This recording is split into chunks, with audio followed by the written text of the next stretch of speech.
Welcome to the Aging Well podcast, where we explore the secrets to living a vibrant, fulfilling life as we age. Today, we're honored to welcome H. Francis Reeves, a renowned elder law attorney, advocate, and author of the empowering book, Boomers Booming, How to Thrive After 65. Francis is on a mission to change the way we view aging, offering practical advice and inspiring insights to help seniors take charge of their lives, protect their legacies, and thrive in their golden years. From navigating estate planning and Medicaid to embracing adventure and even rekindling romance, Francis covers it all with wit and wisdom. In this episode, we'll delve into essential topics like breaking free of ageism, making informed decisions about care, and ensuring financial and personal security in the later years. Get ready to feel inspired and empowered. Francis, welcome to the Aging Well podcast. Can you just start off by sharing a little bit about your personal journey to elder law and what inspired you to write Boomers Booming? Well, that's easy. Mom and dad. Really started, I had been a litigator when I first started practicing law, which means, this high stress job where you're always like in court, and then I met the man who was going to be my husband and moved to Baltimore, where I got into politics, and not so much as a elected official, but sort of on the backside of that in the fundraising area, policy area, and ended up as Assistant Secretary of Economic Development for the state of Maryland under Governor Martin O'Malley, who is now the Social Security Administrator. These politicians, they just keep revolving. And of course, he's looking for another job now. Yeah. And then when Martin was kind enough to fire me, I came down to Florida. We had a home here. So my husband and we had a home here. So I came down to Florida. He had already moved down here and was sort of looking for something to do, whether to go back into law, when Mom and Dad started needing some extra help, and they lived in Houston. So I started going there about once a month, and it was clear Mom had dementia and Dad was pretending that wasn't happening. So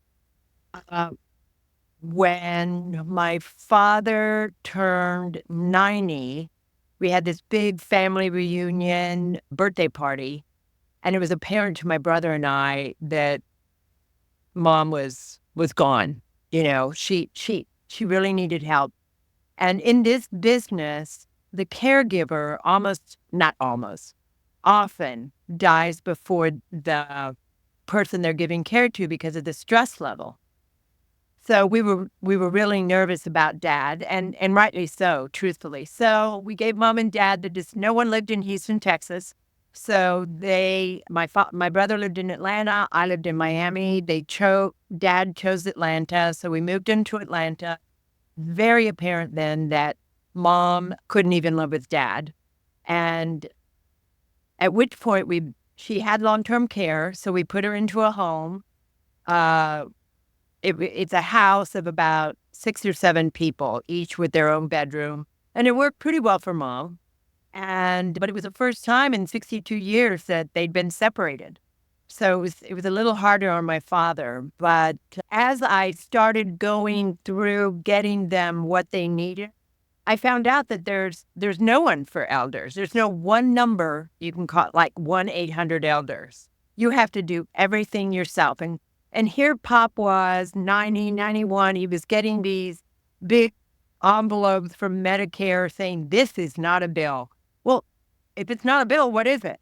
You know what I'm saying? And he was really having problems dealing with his checkbook. And like to get Mom's Social Security card, we couldn't just order it like you can now. I had to go to the Social Security office.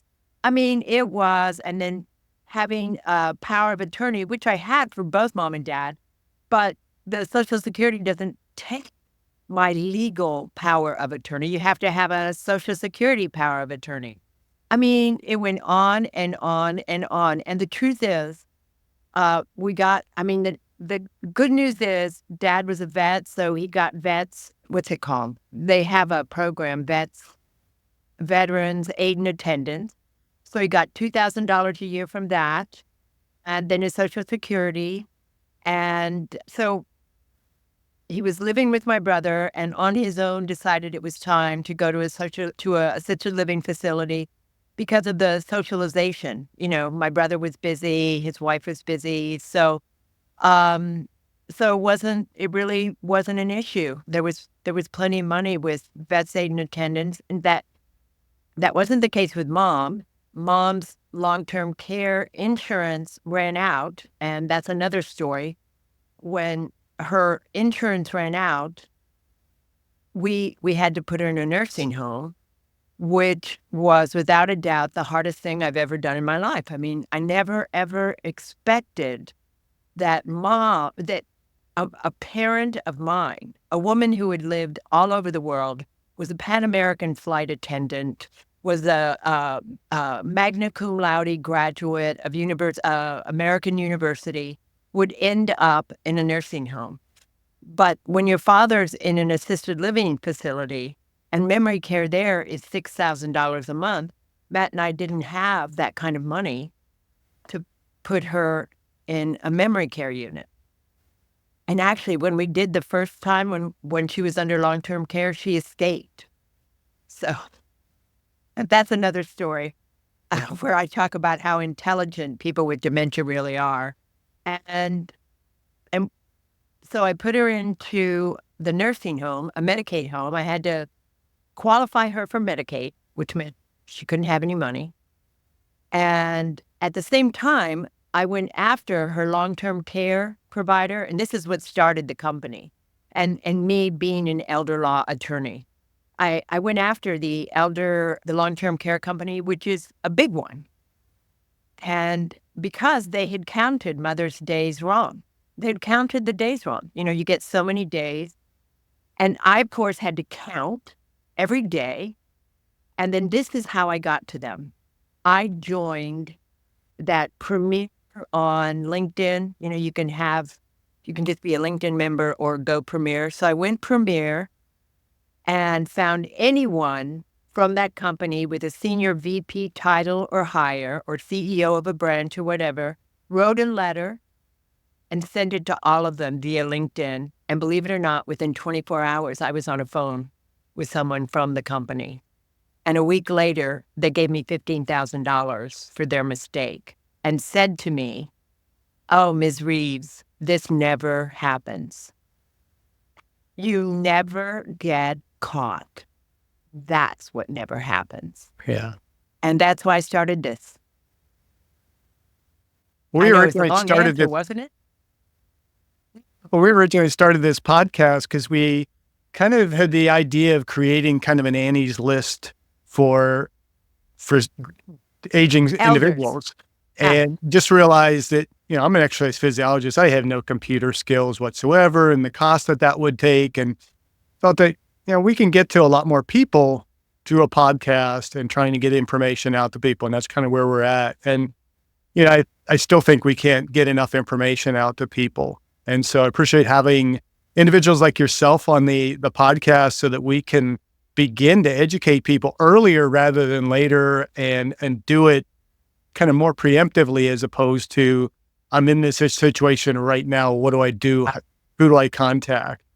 And so what are some of the other challenges that you have seen seniors face the most, and how does your work to address these? Well, the challenges are unending because of our culture. For whatever reason, and I don't know why, but I see it within my family. We give seniors or elders absolutely no credit. I mean, yet they have all this wisdom, they have all this experience, and my goal, especially with the boomer generation, since we're the sex, drugs, and rock and roll group, right? That it should be under us that this changes. We should demand. It's not all everybody else's fault. Some of it is our fault for not demanding better care. I mean, I am a bitch, and bitch stands for babe in total control of herself. And I can be a glass-eating one when it comes to one of my elder clients being mistreated, whether it's a doctor, a server. I mean, waiters and waitresses don't think that elders tip as much. These think the same thing about women. Doctors, I fired my parents' doctors. All she did was talk loudly to them. And when some of Dad's symptoms could be a stroke, did she even double check? No, she sent him to the emergency room where we sat for 2 hours. I mean, really? That's what you do as a doctor? So it's really a cultural phenomenon. And it is certainly here in the United States, but unfortunately it's growing. In Great Britain, they have care homes. It's the same thing as a nursing home. And really, nobody deserves that. They've done their value add. I talk in my book about on Hillary Clinton's podcast, she had Nancy Pelosi. And Nancy Pelosi said that the only reason she got into government is so that there were 3 reasons: the children, the children, the children. And I'm like, well, what about the seniors, which you are? And remember, Nancy came from Baltimore, which is where I was in politics. So her brother and father were both mayors in Baltimore. So that family is a political family. And the fact that it was all about children and no one was giving elders or seniors any gratitude for allowing those children to stand on their shoulders. I mean, am I on my soapbox? If I am, I'm Stay sorry. on that soapbox. We need more people on soapboxes, I think. So in your book, go ahead. So in your book, you encourage seniors to thrive, not just survive. What are some of the key elements of surviving or rather thriving after the age of 65? Well, hello, get out there. I mean, what happens is, I think at the very beginning of my book, I'm just looking at it. I talk about how life is a cabaret, right? That's the title of the book, the title of that chapter. And I talk about the 2 visions you can have. You can be the woman in the Armani at the age of 72 in they're 4-inch heels now, not 6.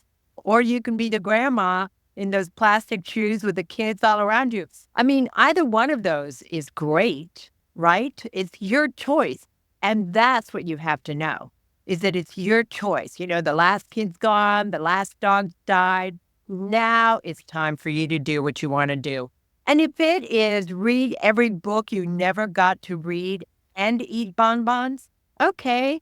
I mean, I encourage you to go walk, but still, if that's what you want to do, I'm not here to judge you at all. I'm just saying do it, because the book was originally titled The 2-Minute Warning, because after 60, it's really hard to double your age.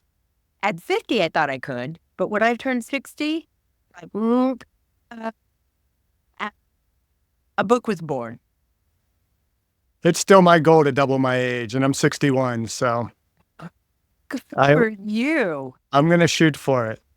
So you also mentioned in the book, we're not over the hill, but climbing plateaus. Can you elaborate a little bit on that perspective? Oh, my gosh. Well, I can do it in what happened in my life, because if you've read my book, you know what my husband did, which was spend all his money, and then his disease took over, the dementia, which is now Alzheimer's, and left me and quit paying his bill.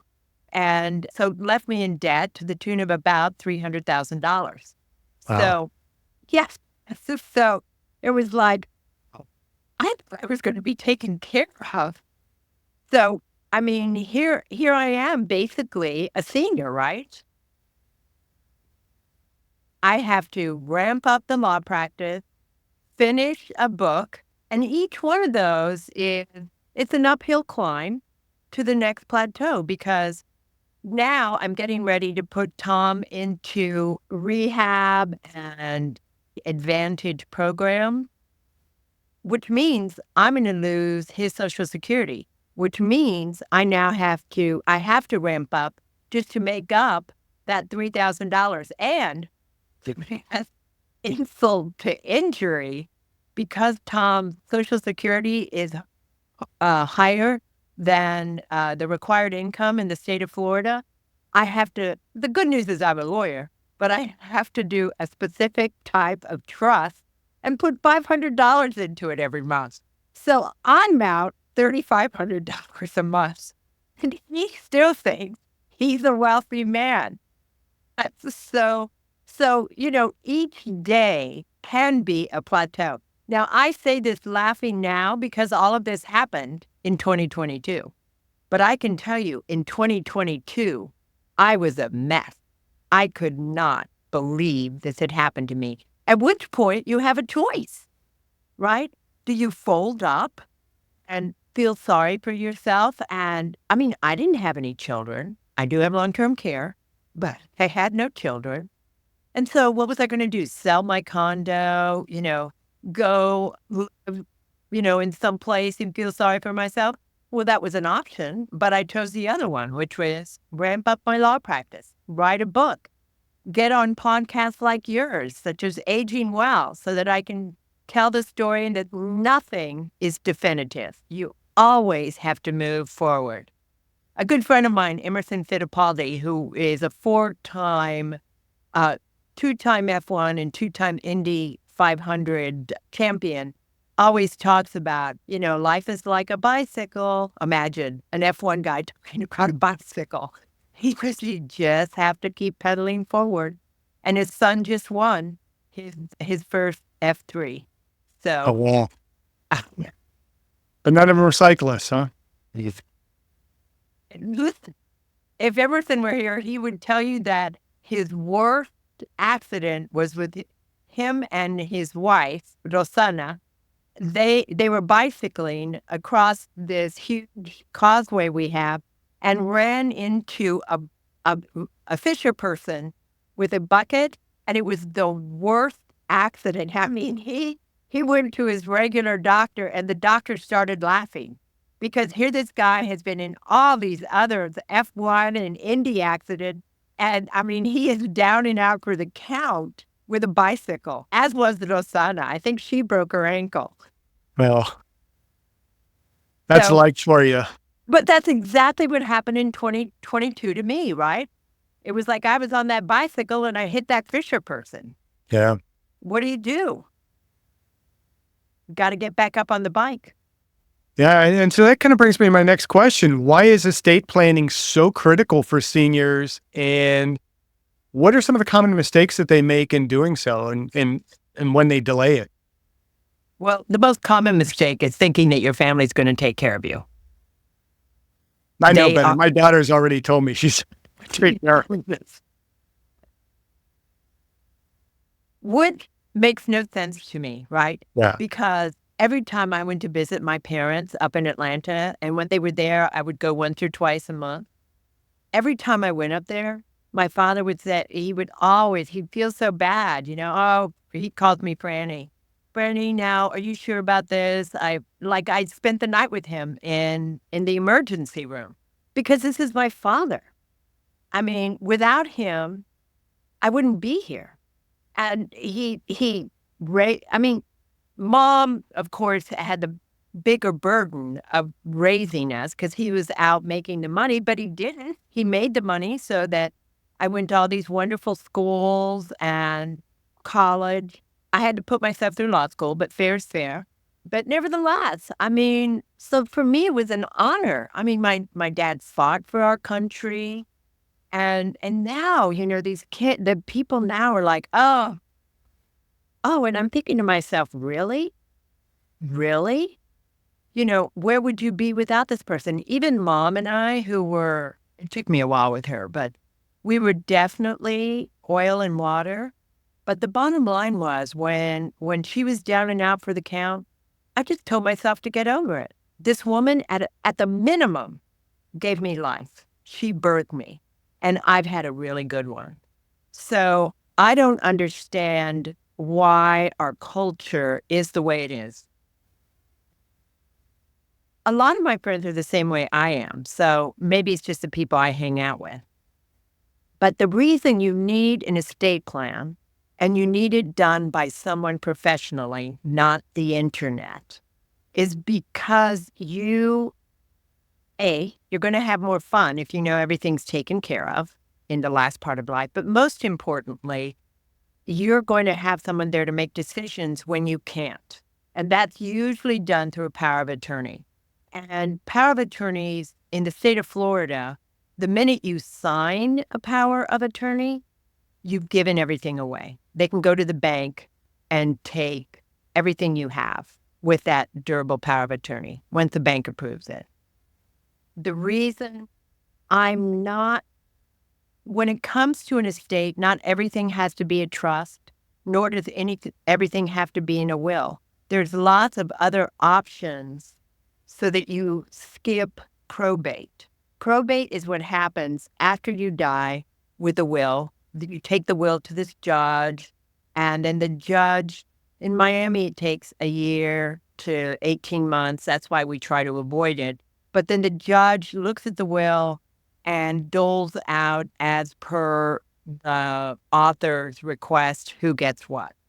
In a trust, as well as other instruments, in a trust, what happens is it's the same thing as a will, except everything's in the name of the trust. Like this jacket is in my trust, so it's in the H. Francis Reeves Revocable Trust jacket. Or the house, not in my name, it's in the name of my trust. So everything has to be placed into the trust, but then when you die, it can be immediately dispersed. You can do that in some states with homes, but what happens is once it's done, you've had that conversation about death, because most people seem to think it's not going to happen to them. Yeah. Never ceases to amaze me. I mean, if the Queen of England died, I have news for you. You too are going to die, because they're not Elizabeth, whatever. So you have that conversation, and it's always hard. My husband never had that conversation. I just went ahead and did it all for him. So he doesn't even want to face it. And there are a lot of people out there. One of them, the stories are in my book, RESPCT. Aretha Franklin. Aretha Franklin knew she was going to die. She had pancreatic cancer. The doctors told her, do you think she had a will? Not only did she not have a will, she had 4 sons, and then each one of them came up or found a will. Then she owed the IRS a mere $80 million.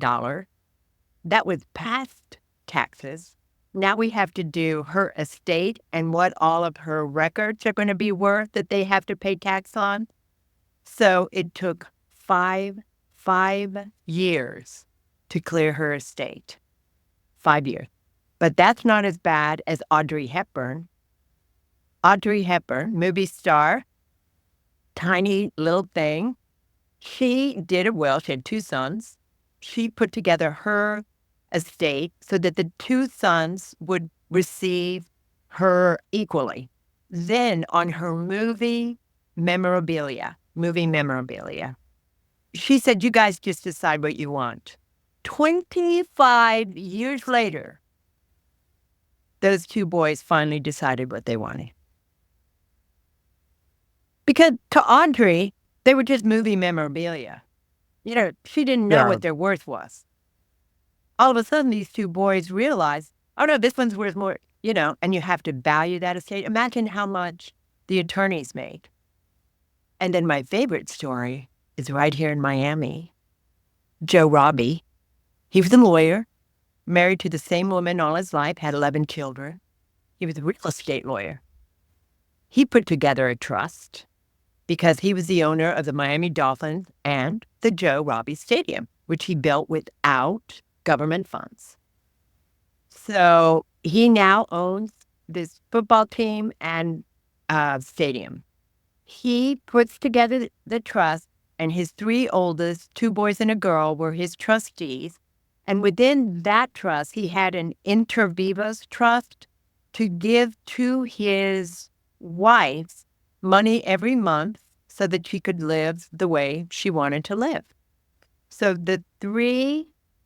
so he dies, and at that point, he has 9 children. 2 had predeceased him. So the 3 trustees go in, they sell 15% of the team to That's not the Joe Marino? no, I'll think of his name, but they sell 15% of the team and fire their brother. Now, I'm assuming this brother was maybe a little bit slow or something, but, the Miami Dolphins paid him because they're dead. Well, Mom wasn't upset about Wayne Huizenga, Blockbuster. That's who he sold it to. That's how we ended up with the team. So Mom wasn't upset over the 15% to Huizenga. She couldn't have cared less. But the fact that they fired her son, she was furious. And she said, no, that's not right. And the 3 kids said to their mother, well, Mom, we're in charge, not you. Dad left us in charge and we know what to do. So Mom says, okay, I want my marital share in the state of Florida, probably also in Oregon.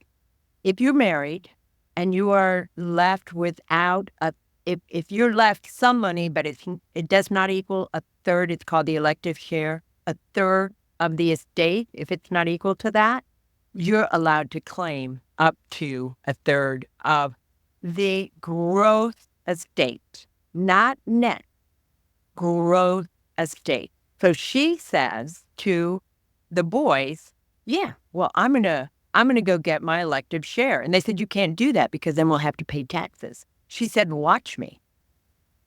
She got her elective share. She was dead by the time the Florida Supreme Court said, yeah, the elective share is it.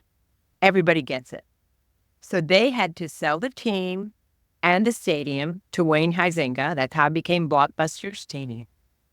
And she left her money to 6 of the kids that they distributed.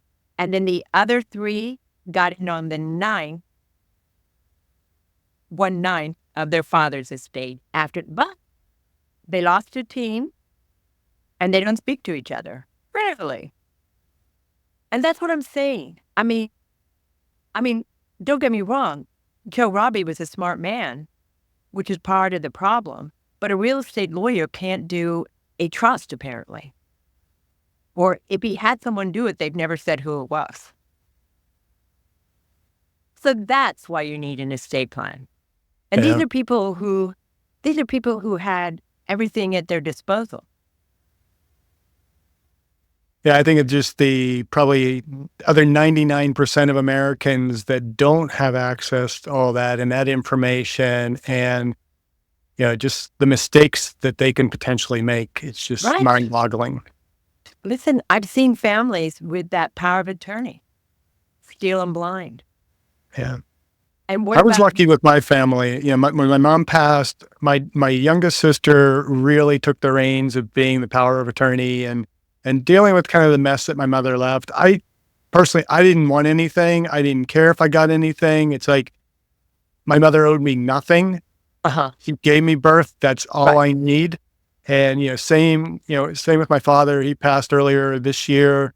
His wife is still around. And, we've really taken it on to keep in touch with her. Not that I want anything that might be left in the estate, just to make sure that she is going to be cared for. Yeah, because they had no children with themselves. She had no children of her own. She has a sister and I think a niece, and that's about it. And I don't know how that is all structured. I really don't care. I just want to make sure that she has everything that she needs for their years remaining. And I think that's the kind of attitude we need to have with our parents is like, it's not about us, it's about them. And what do we do to make their final years as smooth and as hopefully vibrant and well as possible. Right. And we're just too selfish as a population, and it gets frustrating.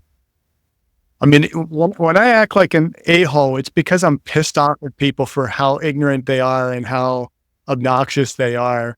And I get the people think I'm a real jerk, but well, I don't care about myself as much as I want to care about my family, my parents, and so on. Right, right. Well, I mean, I credit my parents with raising me to care for them. I mean, it was, when dad would get nervous that I was spending too much time taking care of his stuff, I would just say, "Hey, dad, it's an honor. I'm your daughter. It's what I'm supposed to do." And, he was the same way. He took good care of his mother. I still remember the thing he hated the most was when mom had to go into a nursing home because he came from a small town in Texas. And there, he'd go see he was the youngest of 8 children in a farm family. So Aunt Frankie, who was, I think, sister number 2 with one of his mothers, as he was growing up. So when she had dementia, I mean, she got to the point where she was babbling. And so when she had dementia, he would go visit her every time he was in town at the nursing home. And when I told dad that what we were going to have to do with mom, he said to me, he said, "Just make sure it doesn't smell." Because where Aunt Frankie was, it had smelled. And I talk about, look, if you walk into a nursing home today and it smells, you walk right back out and go, call somebody. Not that, here in Florida, we have an elder care statute, and I have several clients who have been abused in an elder care abuse, like they've taken, almost always they take away their homes. And it says in the statute that the police must start investigating right away. Well, I actually, I went and met our state's attorney who doesn't, you can only do so much. I understand that. But Catherine Rundle, I think she does a good job. However, it's like everything else. Elder care is at the bottom of the barrel. I actually went and met with a police detective who were going to take care of this person and what had happened. And you know what? They still haven't been to interview him because, well, if he has a little cognitive issue, we're not sure we can take it to trial. Okay. How about all the witnesses around him? You know what I'm saying? I mean, it's Yeah. like they make the obstacle the stopping point instead of looking for a solution. And as far as solutions go, I have to give a shout out to a man named Mark Agronin, who is Harvard undergrad and Yale Medical School. And he's a psychiatrist, gerontologist. He's written several books on the subject. The most recent of one, and I quoted in my book, is The End of Old Age. And he talks about dementia and making it as good as it can be at that time. In other words, dementia is sort of like this. It's like with Tom, because of the Alzheimer's, it's going a little bit faster. He's at fall risk now. I can't always get him up. I mean, hence the fact that we have to move him. But Mark really talks about how everybody has something to contribute if you just allow them to contribute. And he is the head of a group called the Skadel, I think, Mind Institute. And what they're doing is wellness for dementia. And they're treating dementia a little like cancer. In other words, you don't treat pancreatic cancer the same for every person. You have to, it's now individualized treatment. And that's what he's attempting to do with the Mind Institute. And I mean, it's a small thing, right? Almost like, why didn't we think of that before? Yeah, there are a lot of issues with just healthcare in general that need to be Yeah. addressed. And what do you do with your exercise physiology other I'm a than keep dementia at bay? Well, I teach, so hopefully I'm spreading the word and getting a few more people out there that are going to be qualified and willing to kind of help people address their life early rather than later. Teach from a philosophy of, all of exercise science, healthcare, all those things are biomechanical, psychosocial. So I'm really emphasizing to my students the importance of social relationship in treating disease and interacting with individuals and how important those things are to overall health. We have basically 6 pillars that we talk about on this podcast. If you want to have longevity and have a good health span, it's physical activity and exercise regularly, eat a healthy diet, have good sleep hygiene, Sleep maintain a healthy hygiene. body composition. What's that?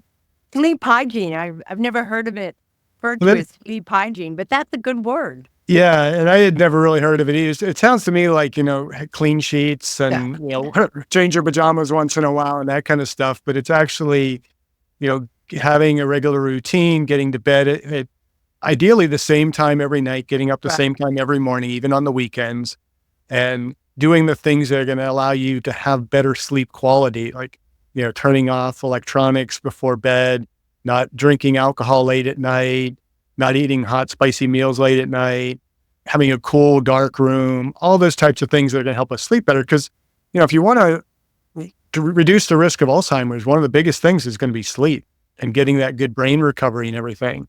And then we have don't smoke, and which, I'm glad we don't have to speak of that as much as we used to maybe, but yeah, my not sister smoking. still smokes. Yeah. All right. And Get a then heart let's see, how many pillars is that? Is that 5? And then we have the purposeful social connection, That's and we're really so emphasizing important. purposeful, because a lot of people think, well, I have a lot of friends, we hang out, but, how are you hanging out? Is it doing anything that's productive in terms of helping you to age well? Right. And a lot of people, it's like, we hang out, we watch football on Sundays together, or we go to the bars. That's not purposeful social connection. It's the people that that in a heartbeat, they're going to drop everything they're doing to help you out. Exactly. Yeah. Exactly.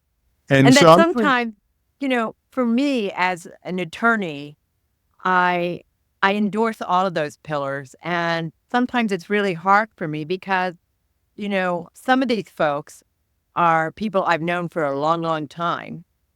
And as a consequence, they expect me to kind of hang with them. Okay, well, I have half an hour for free. You know what I'm saying? Just sort of hang for free. But I would drop everything I'm doing for them and have.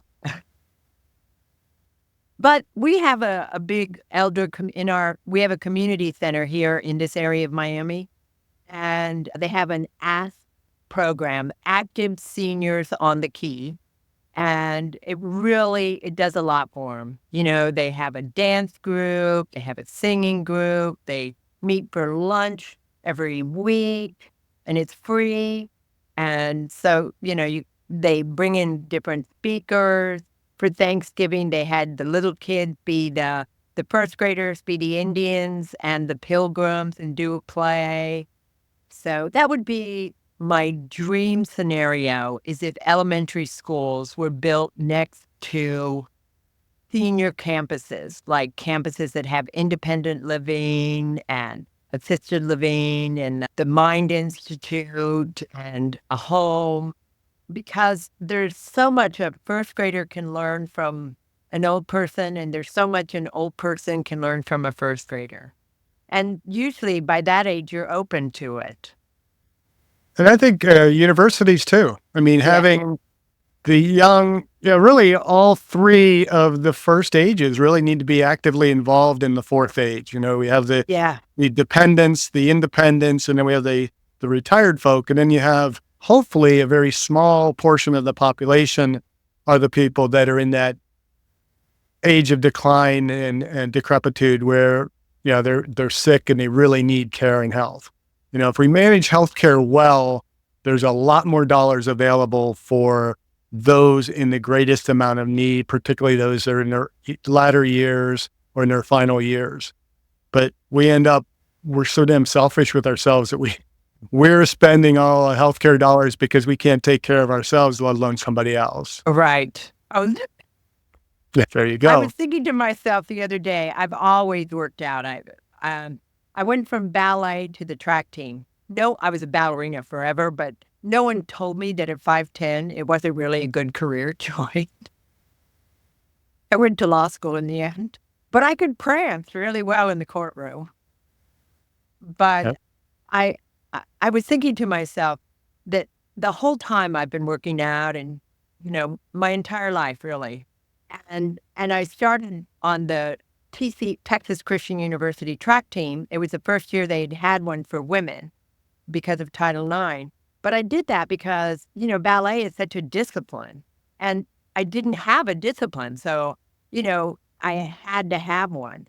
And what was amazing is how many people I met by going to track meet. I mean, I was horrible. I learned how to come in last gracefully, which I often did, but still, there's nothing wrong with a little humility. Yep. So, but even my husband, his father died of Alzheimer's at 73, I think. So Tom is 84. And at a minimum, his exercise and lifestyle took him an extra 10 years. You know what I'm saying? Because this probably, it started much earlier than of course, but it probably started when he was around 80. But we noticed it when he was about 81, 82. That's when the signs came. Mom was 80, and we knew, we didn't realize how bad it was with her. But in the book, I talk about totally realizing it when we took her skydiving for her 80th birthday, because that's what my family does. Like, oh, let's go zip line. There you go. Okay. So we took her skydiving because it was on her bucket list. And we're all, it's Mom and me and then two of her grandkids behind me. And so, and if you receive the book, the pictures in the book, the four of us at the very front, and Mom's the little one.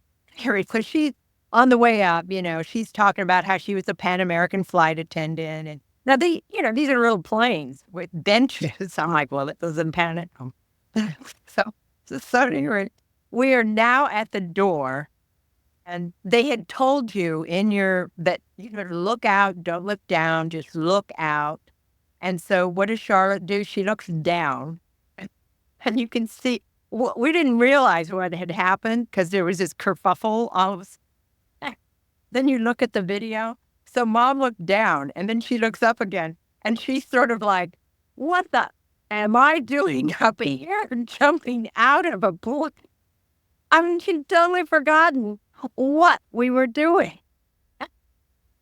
And the guy's she's holding on for dear life, and the guy's trying to get her hands off the bars. She leans down to grab a hold of the videographer. And when he did, he just took off. So she had to go. But it was hilarious. But it was, just in that 10 minutes, even though this is all for Mom, and you can bet that this girl, she looked straight out. And no way I was looking down. But yeah, I still remember that. And I write about it in the book because you don't even realize. With dementia, it's a minute by minute life. Yeah. I sort of make fun of Tom because it's like, what's for dinner? And then 5 minutes like, what's for dinner? What's for dinner? What's for dinner? As if I cook. Effort. Let's go to the freezer and see what I can put in the microwave. Something I just learned to use, by the way. Well, I think exercise is the key. Yeah, and I think it's a great lesson for life to just keep looking forward. Don't look down. Don't look down. Yeah. Chapter for your next book. Yeah. Let's begin with, look, what are your 10 boomer commandments that you recommend for thriving later in life? Well, I can read them to you. First of all, you have to prioritize what's important. Do you want to be the girl in the Armani dress? I don't want to be the girl, period, but. So you're a he, him? Yes. I'm a Not that there's cheater. anything wrong with changing later in life. I don't want to offend Or anybody. whatever you want to do. Sure. There's no judgment there. But you definitely have to prioritize what's important to you. And what you can't do is like, we were talking about this earlier, judge people because they're not doing it the way you did it. It's fine to be nostalgic about the days when there were 10-cent stamps. And yes, now they're 70-cent stamps. Email. And talking about email, you have to embrace technology. You have to. Whatever age, 80 years old, you've got. In fact, I knew Dad was waning when he quit working with his iPad. I knew he was leaving us because he just was no longer interested. It's called failure to thrive. And you have to be curious. Yeah, you have to, as you said earlier, just look forward constantly, try and figure it out. I also say you need to vote. The elders or seniors are the largest percentage of voters, yet they get the least amount back from the elected politicians. And my favorite example is Social Security. 1935, I think it was, 1945, FDR started Social Security. 1965, we got Medicare. That's 20 years. And Medicare was from Truman's everybody has health insurance. And President Johnson finally got it passed because Kennedy had been trying prior to his assassination to get it passed. And what they did was cut it off at 65. So that's where Medicare comes from. And then most recently, what are we, 2024, what do we get? 10 drugs are low, their price is lowered for people over 65 for Medicare. Really? That's what the seniors have gotten from their government. There was a little help, $1.5 billion, I think, during the pandemic. But why didn't we, as elders, why don't we get a tax credit? Hello? I'm sorry. The kids get a tax credit? You have 5 kids, so you tax credit? What about Francis Reeves, or my father or mother who gave back to their community, have lived a life? They should get a tax credit. AARP hasn't even attacked that one yet.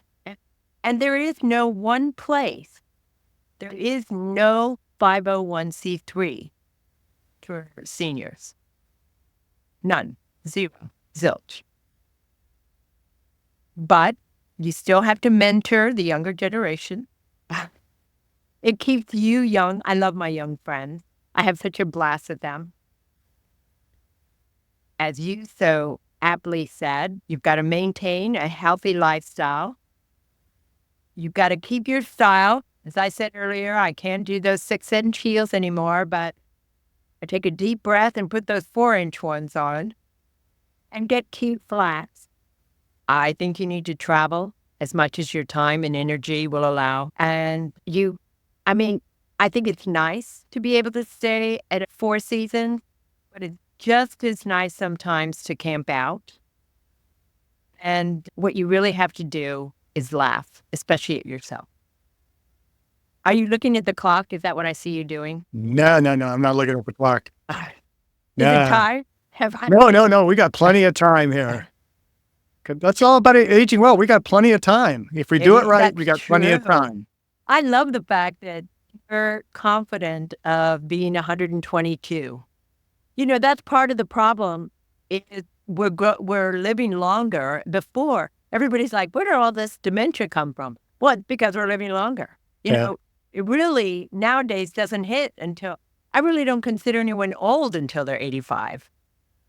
Yeah. And we're not looking at the things that are leading to increased amounts of dementia either. All the stuff that we do in our lifetime that could very well be contributing to the increased risk of dementia. Yeah, we're living longer, which means it's going to rear its ugly head. but crappy foods that we're being fed, the fact that, our environments are getting less and less healthy. We're not, as you talk about politicians needing to advocate for the older populations, it's like, we're not building communities that are designed for social connection, for Exactly. healthy living, for activity, access to healthy food. I mean, you could become a senior and you start declining in physical capability. And, when I was a kid, you could walk to a grocery store. You can't do that anymore. And so what are you going to do for food? And, you start some of these packaging, I'm fairly strong for a 61-year-old, and I have trouble sometimes opening those packages that have to zipper top it, and get those open. I hate Or when my wife buys the frozen blueberries that have a little tab that you have to pull down in order to get the thing open in the first place. It's like, I can't do this. How can a senior who's having mental and physical difficulties be able to do this stuff? So they're just I going to roll know. it up and, eat the Little Debbie or something like that. Or like, I don't know if you read Wirecutter magazine, but No, I don't. they always have like the best. They're sort of like the U.S. News and World Report of the best of this, right? And this one can opener, it was given to me as a gift. They said, "Oh my gosh, you're going to love it." I have never been able to open a can with it. I mean, I just go back to the other one.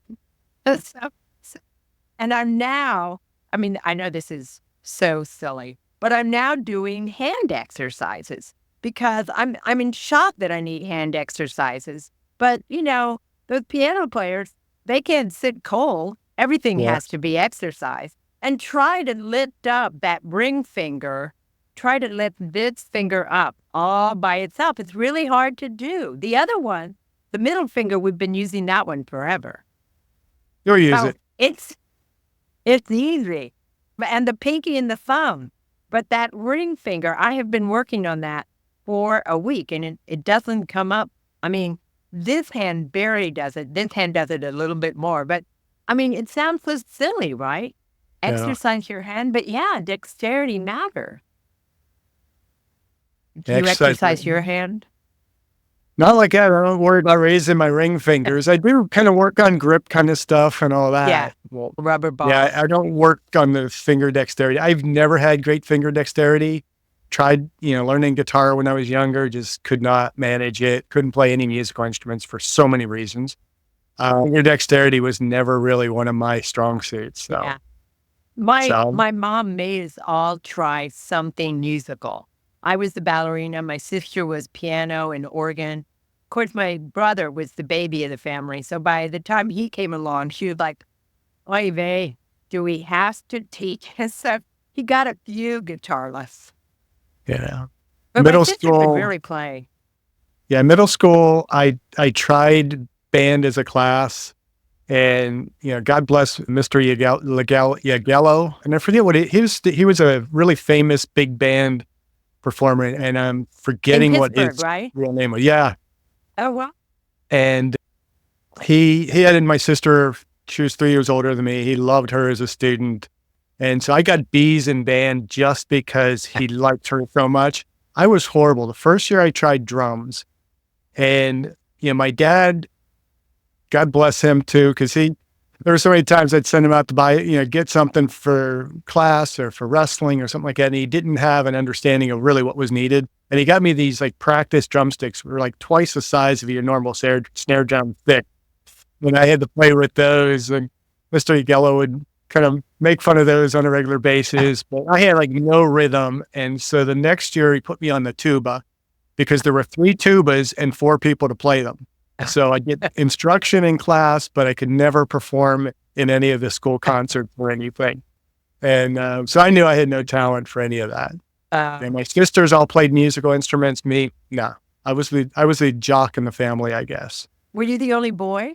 I was the only boy, and my sisters will tell you that I was spoiled for that. And they fail to recognize that as the only male, I had, male chores to do. I had to do the garbage, mow the lawn, take care of the dog, and a few other chores like that. But I also had to do dishes, had to do laundry, Oh, you had to do clean the my girl own stuff. room. Yeah. Yeah, I mean, and yeah, I wouldn't really call it girl stuff. I feel like that's stuff everybody should be able to do. I agree. But my mom, taught me, I knew how to sew. I mean, not on a sewing machine very well, but if I have to mend something, it's not going to look pretty, but I can do it. So I learned the skill sets that I needed to be independent, whether, male skills or female skills, if you want to label it as such. Well, on those round the world, the ones that race around the world, the heaviest piece of equipment is a sewing machine because Oh, they really? have to sew those sails back together again. Yeah. If they rip, who knew? It's Yeah. heavier than the toilet, Oh, which wow. is moved. It's a movable toilet. Yeah. Well, I don't plan on sailing around the world No, but anytime soon. it was Yeah. funny you would bring up sewing. I mean, Yeah. imagine here you are, a macho salesperson, and then there you are underneath with a little Oh, so, pedal trying to get, you never know when you're going to need what, right? yeah. It's like typing skills. I fought my mother on taking typing class, but as it turns out, computers are typewriters. I'm still a hunt and peck kind of guy. Yeah. Yeah. I can talk to you and do the computer. Thank you, Mom. Yeah. And, we were raised in the United States. So as a consequence, what you said earlier about how spoiled we were, people here don't even get it. Poverty is very different in India than it Oh, is yeah. in the United States. And no one here goes anywhere. I mean, today I talked to a man who also has a PhD. He was a professor. They called him Dr. Rock at the University of Miami because as part of his class, I think it was history. One of his classes was the history of rock, and the Beatles were the first white people to ever say, yeah, no, we like black music. So he was Dr. Rock. He told me today that his wife is Colombian. I actually married them because I'm a notary. And he told me today that when they went to Colombia, it was the first time he'd been south of the equator. Oh, wow. I was like, I said, how did that happen, Paul? And he says, well, my last wife was Canadian, so we always went up to Canada. I said, well, you could have gotten on a plane to go anywhere. Didn't you just go on a vacation together? It was interesting to me because for me, getting on a plane and moving was what we did. It's not like Mom and Dad said, oh, are you kids going to be okay moving from Buenos Aires, which is at the very bottom of the world, halfway around to Singapore, which is in the top of the equator and a tropical country. Will you be okay with that? They didn't say that. No. They said we have to move. And where are we moving? Well, we're not sure yet, but we're moving because Perón had taken over Argentina again. And so we moved. Was your father a diplomat? Wouldn't that have been nice? My father, God love him, he was what they called a doodle bugger. He went out looking for oil. Looking for oil. And all of those places are in third world countries. And he was 6'2" or 6'3", and his oldest daughter, to whom you're speaking, grew up to be 5'10" and blonde. I help myself now, but in those days I didn't have to. And when we were in Benghazi, Libya, as a second grader, I was probably as tall as most of the people. Oh, wow. So I always stood out. I remember, this is why I'm not crazy about Libya. There are other reasons, but this is one of them. They would throw cherry bombs at me. They would spit at me. They would kick. There's a lot of sand, needless to say. You're right there at the Sahara. And they would kick dirt in my face. If I was like in a sitting position, they'd just kick it in my face. And I, of course, had no idea why. But of course, I was different. They didn't know if I was German, America, French. They didn't know. They didn't care. I wasn't one of them. It's pretty amazing. Second quick. So coming back when I came back to Texas, I went to school undergrad at Texas Christian. When there's a woman there, a professor who teaches dementia to her nursing students, and she has a man with vascular dementia as her co-teacher. And Wow. so they can watch the progression. So I should introduce you all, but nevertheless, now why was I telling you this story? I was in Libya. Oh, Travel. Pardon? The travel piece. Yeah. When I came back to Texas Christian, well, first of all, they spoke funny in Texas. You can imagine. I'm like, I'm sorry, what is that? And so here I'd been an American outside of the United States all my life. And I arrive at Texas Christian, a school I love and give to. I mean, they were the perfect school for me. But I mean, I didn't know any of the traditions of the United States. It was such a culture shock. And because I graduated from high school in Singapore, I spoke British English. So you go into a store and ask for an eraser, but you say rubber, which was a problem. A very different thing in the U.S. This little blonde. Yeah. This tall blonde's coming in here buying rubbers. What are you doing? So, yeah. So when I came to the United States, and I was also very surprised at how we treat our elders here. Even in college, I was surprised at that. I mean, like my grandmother, her last year, I think, was spent assisted living facility, but that was it. I mean, in Cedar Rapids, Iowa. That was it. Other than that, she lived up at the Biltmore in Tampa, Florida. And my parents, my father's grandmother died in her home. I mean, they were a little bit younger, but nevertheless, and my maternal grandfather had a stroke while driving. But I kind of think that as long as you don't hurt anyone else, you know what I'm saying? I mean, Mimi, his wife, Mimi, talked about how right before he left, he was going up to their farm in Cedar Rapids, and he had a little Volkswagen, and he just wanted to go.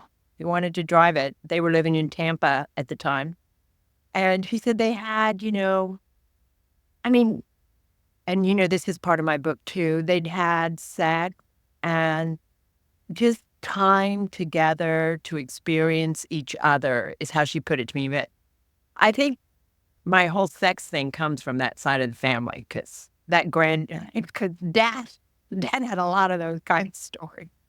But it was, I mean, the way she talked about it, and I talk about it in my book, that, it was, so even he did die, but the last memory was a really good memory. And the same thing happened to mom and dad. I was with mom and dad. We were in the nursing home, and we'd always bring mom out from, the craziness inside the nurses' station. And we'd all go into a corner and stuff, and dad would be there. And sometimes mom knew who everybody was. Sometimes she didn't. It was so cute. She always knew who I was because I showed up a lot. But she'd ask me nicely. It'd be one of her grandkids or something. Who's that boy? That's your grandson. But I was with mom and dad. It was just the three of us. And I said, so, Mom, who am I? She goes, we all know who you are, Franny. She's always that way with me. And then I asked her about dad. I said, and who's that man over there? And she looked at dad and she says, him? That's the love of my life. And he died the week later. It was the last time we saw her alive. Wow. We saw her alive, but she couldn't speak the next time we saw her because she had a stroke. But isn't that a wonderful story? I mean, I have tears in my eyes just thinking about it. And that's how you need to think about your elders. When every Mom's Day and Dad's Day, I hate him now because I can't call, I can't send and I hated it. I hated it when they were alive because don't I show them appreciation every day? I've got to go out and buy a $5 card and blah, blah, blah, and call off. Say, now, I hate myself for even saying that because, hello, it should have been an honor to do that. Yeah. But you've just lost your dad, right? Yeah, just in January. But Yeah. fortunately, we were able to connect with him and his wife. We went down to Palm Springs over the winter break, saw them about a week before he passed, and no indication whatsoever that he was going to pass anytime soon. I mean, he was slowing down a little bit, had some health issues, but his father, 'cause we went probably 20 years of him having heart attacks. It's like, grandpa's not going to make it through, this one. We got to go visit him. And sure enough, he'd pull through and okay, again, I heard this before and just keep going. And finally, he was, well, I think he was in his 90s when he finally passed. But And your father? my father was 86, I believe. Oh, So, kind of we young. yeah, it was on the young side, so it was a shock, and, his wife called Sunday morning, and, when it was her voice on the phone, it's like, I just figured he was in the hospital, that, Uh-huh. he maybe had a heart attack or some kind of spell and was in the hospital, but it was like, he passed in his sleep last night, and no indication. I mean, when he went to bed, there was, like, n nothing seemingly wrong. He just had a heart attack or whatever in his sleep and passed, Yeah. and, we've gotten in the habit over the years. I would call both of my parents every Sunday. They were divorced, so I had 2 calls to make every Sunday or most Sundays, and, we just got so used to doing that, and now with his wife, it was like, we're calling her every Sunday and every holiday now, and, she looks forward to it, and she actually talks a lot more than he would. I mean, it's been all these years that I don't think we had a chance to get her on the phone and talk. But, she's as much a mother to me because, they supported me when, I was kind of struggling financially and some of that stuff. And as I was getting ready to go off to my PhD program and just trying to get some money together and all that. So, I got to keep supporting her and just keep Yeah. making those calls. So and I look forward to it every Sunday with her. Yeah. Yeah. It's a little different. I have two wonderful, wonderful stepdaughters, but they were adults when I came into their lives. The Yeah. youngest, I think, had just started college, and the other one was in their senior year of college. So it was, there's a 15-year span between Tom and I. So it's not like we call each other or anything like that. And he has three brothers, and I have to say that brother number two he's a retired university president. He was president of Montana and Old Dominion and emeritus in both schools, although he doesn't think a JD is a PhD. Well, it's not a PhD, but No, it's not as hard as a PhD in economics. Okay. And he doesn't think my cousin's EDD from Harvard is a PhD either. yes. So he's snobby about the PhD. But other than that, but he has been magnificent. I mean, he comes in, everybody, and this is what I've noticed about my husband's family. They all come in and, sit with him 24, 48 hours, with the exception of the baby. He stayed 5 days, so he really knows what's going on. With the exception of the baby, who is 65 now. Mm. And then, let me know what they think, which is nice. But like his oldest daughter is coming in and taking him to lunch, and he's off to go meet a friend. And so it's not like when I showed up to be with mom and dad, I showed up to be with mom and dad. You know what I'm saying? I mean, I was present in their lives. I was having a birthday party for them, or, of course, you've got to love happy hour at 3 o'clock in the afternoon. I mean, I love that. I talk about it in my book. And then we'd all go home and take a nap, and then I'd go back out. Well, So, but- it's a different generation, and I get it. I mean, I'm the one here. So. yeah. And I can't handle it anymore. I also say in my book that I was never going to be a caregiver, ever. And I mean, when all this happened, I have been for the last 2 years, and I'm glad I have been because it's good for my business. I understand what people are talking about. But if my husband had gotten long-term care, as expensive as it is, I'm still a long-term care person because in-home care on a monthly basis is $12,000 to $15,000 a month. Wow. I mean, and so if you're paying that a year for long-term care, who's coming out ahead? Except you find the people who say, well, what if I never use it? Well, it's like car insurance, right? There are actually people who've never had an accident. Now I feel sorry for them. But hey, you know, it's the same thing. You're just insuring in case. And that, I think, is a big part of aging well. Yeah. Do you want to go to a nursing home? Or do you want to go to an assisted living center or do you want someone to come in and see you? You know, you have your options. And I've had clients who've just, they've all done different things. And two of my clients right now are in a nursing home. In one case, we started her, she was living in a house and the house was falling down around her. And she'd run out of money because her daughter had taken the money from the trust that her husband had left her and then died from mess. Okay, so we take her out of this falling down around her home, sell the home, put her into an assisted living facility, which, she didn't want to go, she didn't want to go, she didn't want to go, but she went. And I had to pay personally the first 4 months because of the sale of the house. And, every lawyer will tell you never do that. But I was kind of like, what else am I supposed to do? I mean, hello. And then so she was in assisted living. COVID came. Her caretaker got COVID and gave it to her. She went into the COVID wing, then into rehab. And during COVID days, it was all online. Once a month, we got a drive-by where we could go in our car with masks on and wave to the people. I cried every time. This is a client. I'm crying because this is as close as we can get.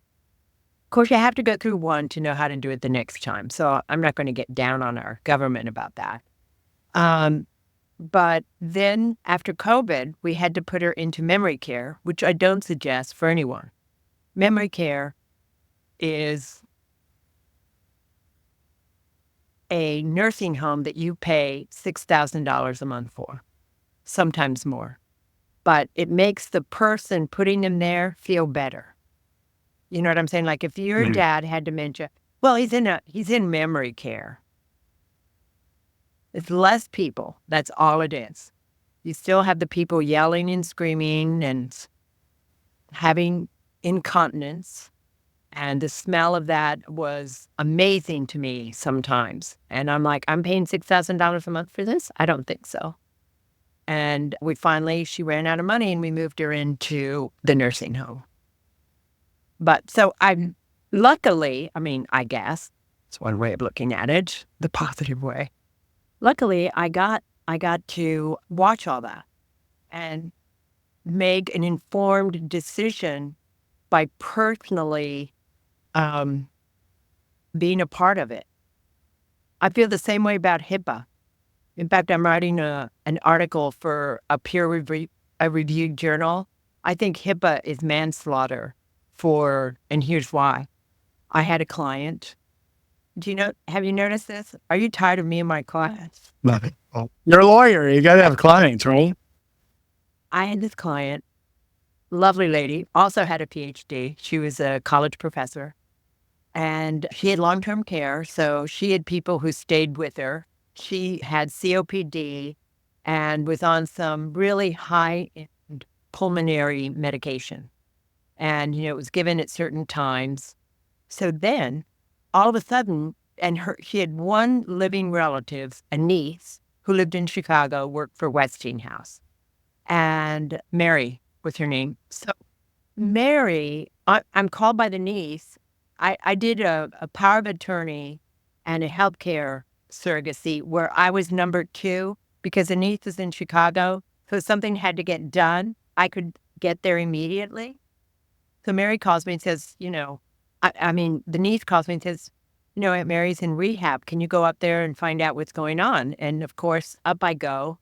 And, she had some sort of fainting spell, blah. They sent her to the hospital. Hospital sends her to rehab. I had this whole article. Well, it's in the book about what a Medicare thing that is. But nevertheless, so she goes home. And 3 days later, she goes to another hospital. So she's in rehab. So I go to the rehab doc and I say, here's her list of medication. This is what she needs to be on. And again, she has COPD, this pulmonary, and it was high end, et cetera, et cetera. He goes, well, I already have her on her medication. I said, no, you don't understand. Here's my health surrogacy. This is the niece. The niece is up in Chicago. And if you need to talk to her, we can call her right now, blah, blah, blah. Give it, no. Goes home. 3 days later, goes back to another hospital, a better one than the first, that rehab. So now I'm in the hospital. There's the nurse. Have my health surrogacy, her list of medications. Hey, here's her list of medications. Oh, no, HIPAA. We can't do anything.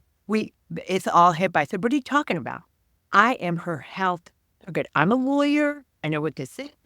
And here's today. They changed one of the medications. That's all they did, one. And I called her pulmonologist, and finally the head nurse calls me back. Uses the same excuse, HIPAA. We can't do it because of HIPAA. And so, I should have had it out here so I could tell you what it is. The Health Insurance Portability Act. In other words, all your medical records, you're not allowed to ask about anybody's medical records. But if the health surrogate is there and you have all the medicine, there's no HIPAA protection. You know what I'm saying? Yeah. I've done everything HIPAA has asked me to do here. So the third hospital where her pulmonologist was, okay, because she goes back home, back to the hospital. And look, I get it. I actually dated an ER doc in law school who told me that these people came in and they were circling the drain and you kind of forgot about them because you knew they were going to die. Well, isn't that nice? So once again, I show up, health surrogacy, all that pain, called the pulmonologist and they said, oh, do you have that list? Oh, good. Really? And guess what? She died. And she died really from neglect. Now, look, she was going to die. I understand that. But her faculty, it's not like someone who is like this, in a nursing home, barely able to hold their head up. We're talking about a woman who had a mind and she wanted to live. And yet they decided that there was really no need for her to live, not if she was on these high-end pulmonary medications. And they used HIPAA as an excuse. I think we ought to go after them for it, but it doesn't matter. I can only take on one battle. Yes. Well, it's one of our soapboxes for this season now, as we're in our fourth season of the Aging Well podcast, is to really kind of advocate for fixing healthcare, because I believe in universal healthcare, but from the standpoint of we first have to advocate for universal health. And if we're not getting people healthy, we are spending trillions of dollars on treating diseases that could be prevented by just simply changing how we build and structure our communities, to what we teach in our schools and all that. And then that leaves more resources to treat the people that really need care the most, and especially those that are at the more final stages of their life. Right. But we don't want to, as long as big pharmacies or big pharmacologists, the pharmacy companies can, continue to charge tremendous amounts of money for drugs that are just basically keeping people going longer. Yep. Then we're not going to fix anything. I couldn't agree with you more. I could not agree with you more. And I think it has to start, I live in a nice area of Miami. And by that, I mean you actually have to come over a bridge and you have to pay tolls to get here. So, it's a higher end community. And here, I might be a little on the heavy side, and there's nothing wrong with my weight. I assure you, right? But then I cross the bridge and I get there and I'm like, oh yeah, I'm not, I mean, here it's a competition. Yeah. But everybody's well informed, we're all there taking our little exercise class and doing our walks and asking our doctors, are you really sure I need to be on this medication?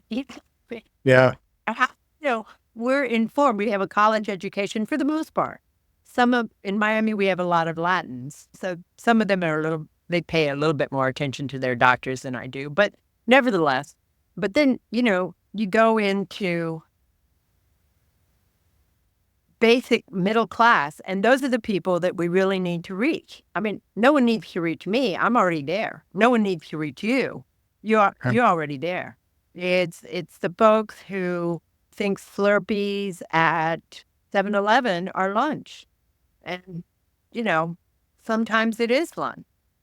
And whether they're white or Latin or Black, and I don't know how Blacks and Haitian are different, but they say they are here.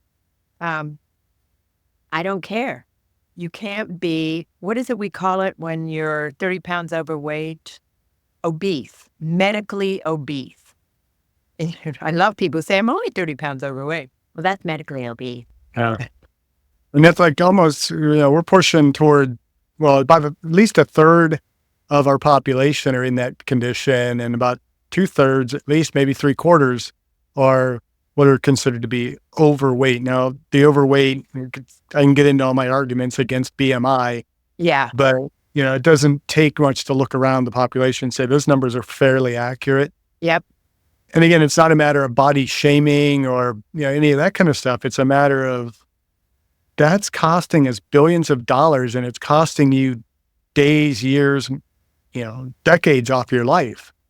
So we got to address those things so that people are able to age well. And then when they age well, we're in a position to take care of them in those final days. Well, did you watch This Is Us? Yeah. Okay. 6 seasons. I had to. It was Pittsburgh, although they did a very poor job of really representing Pittsburgh there. Other than, putting a terrible towel in almost every scene or wearing a Steeler jersey. I kind of grew up in the general area where it was supposed to take place. I spent a period of my life in Bethel Park where they were supposed to live, and there was nothing Bethel Park there. I mean, they went out for pizza, and the least they could have done is mention they got pizza at Freddy's, which is like the classic pizza plate there. And then, they went to the hospital, which would have been Upper St. Clair Hospital. It was nothing like Upper St. Clair Hospital. It's just this is frustrating. And then the worst thing was that they said that they were getting soda. It's like nobody in Pittsburgh is going to get a soda. They're getting a pop. Oh, really? Oh, Yes. that's like Yeah. the Colombians, and when they had that thing about the guy from Medellin, the narco group. What was his name? Remember the big Yeah, Escobar? Escobar, Pablo Escobar. When they had the thing here in Miami, all the Colombians were like, he has a wrong accent. That's not the right accent. He's a paisano. That's not how the paisanos talk. It was so funny. Well, what I was going to say about This Is Us is that really fat woman, the fat actress, turned me off as much as I hated it, as much as I wanted to like her. The fact that she wouldn't do anything. I mean, she had that first husband and he lost all that weight. And it's not, she had a beautiful voice and all this stuff. I mean, and of course, then their son, was sort of the redemption there. But nevertheless, I was like, okay, it was the fact that she couldn't do anything about it was so upsetting to me when all her examples could, including, the first husband did lose the weight. You know what I'm saying? And then the second husband wasn't heavy. Really? Is that really how it works in real life? I wasn't positive about that one, but who am I to say, you're looking at an anorexic who, I've certainly had my issues in life as well, who is now at a healthy weight and struggles to stay there. So I Yeah. get it. Yeah, I've had a lot of experience. Well, not a lot, but I mean, the experience that I've had with dealing with individuals with that level of obesity, it's interesting the number of obstacles that many of us will take for granted that are kind of in the head that we think, oh, come on, this is easy, but it gets really hard for someone. Like I had one woman I worked with, and she had been a participant in a supplement study. It was a weight loss supplement study, which was a whole, I don't want to get into that one because that was a whole disaster. It was, subpoenaed twice for it and all that kind of stuff. And got quoted in the New York Times for the fact that we were the only research group that did legitimate research. And, I refused Good for to you. change data in order, they were going to threaten to sue me and all this other kind of stuff. But she gained 25 pounds in a 6-week study. So there was definitely disordered eating going in there. And when I had the opportunity to work with her in another capacity in the university, there were just some things like she didn't know how to get on a bike, because most of us will just kind of swing our leg up on the bike and get on. Yeah. But for her weight and being female, she just didn't feel it ladylike to be able to do that. And I said, well, can't you just kind of step on the little bar there at the base of the bike and just push yourself up? She said, I can do that. It's like, of course you can. And it was just like barrier went down. And then she and her husband both wanted to lose weight. They had bikes, but they lived at the bottom of the hill. And she's like, well, I'd love to be using the bikes, but we can't bike up the hill. I say, well, can you drive them up the hill to a place where you can bike? It's like, yeah, can we do that? I'm like, of course you can. And it's just, I don't think we treat the problems that individuals have. We just look at it as, okay, well, here, we'll give you a medication and hopefully that'll help you. Or, It's so much more. Yeah, there's so much more in it, but we don't want to address that. We would rather just give people a pill and hope for the best. Well, in my anorexic days, which was my first marriage, I married my mother. So I had a man who was constantly telling me what was wrong with me, was constant. So I think I got down to like 113 pounds, and I'm between 135 and 140 now. But I went to a therapist, and this woman saved my life. Her name is Teal Bennett. And I mean, what people don't understand, being 100 pounds overweight or 100 pounds underweight, overweight versus underweight, I think is almost the same issues. But it is a mental issue. And you have to treat the problem. And that other person, like in this case, me with Teal, has to be invested. And it's not something that's going to take 6 months. It's going to take a couple of years. And even after those 2 years, I would go see someone every 5 or 6 years to sort of calibrate. And, during law school, I was older when I went through law school, and the same thing happened. You don't feel adequate. Oh my God, can I pass this class? All this stuff. And, you have to go get the help because once again, when I'm in 2022, when my whole life was imploding, you stop eating. That's what I do. Other people start eating or keep eating. You know what I mean? It's really, so and people don't realize, I totally agree with you that it's more than just the heaviness, but the fact that it was never really addressed in that show. She talked about wanting to lose weight, but it was never addressed other than, a little bit when she was in high school, blah, blah, blah. Well, I had that too. I was always a little chunkier in high school. So, and I guess it's because of my experience that I had such an issue with that. Yeah, I think it was an opportunity missed to be able to educate people. Yeah. The issues involved. Yeah, it really ended up painting her as a bad person as opposed to a flawed person that really needed help. And the people around her not giving her the level of support that she really needed. Right. And being too heavy to have a baby. Yeah. Well, I actually know some people who one of them is too heavy to have a baby. So the other one's been the one who's been pregnant. And I do think to myself, and we don't address that, why? But I don't want a baby. Wow. I'm aging well, thank you. Well, that brings me to the question we usually ask all of our guests. What are you doing to age well? Well, I walk about 6 miles every morning. I used to walk more, but I have bursitis. And one of my walking partners said, well, Francis, why don't you take a mile off? So now I only walk 6 miles, but I didn't gain everything. It's that whole anorexic thing, right? And now, but I didn't gain any weight or anything like that. I was a runner forever, never. And then one day I couldn't run anymore. It was just, I was walking. So I was so nervous that I was going to be, a balloon, but it turned out that wasn't the case at all. And then I take hormones, low dosage. I think, someone said, oh, you can get breast cancer. I said, yeah, but I'll look good. And so I get a mammogram every year. I have a physical every 12 to 15 months. I don't go to the doctor unless I need to. I work out. I do a weight class. This is what I do just, so that when I weigh, it's not this far down. You know what I'm saying? But the problem with being thin is that, the wrinkles show a little bit more.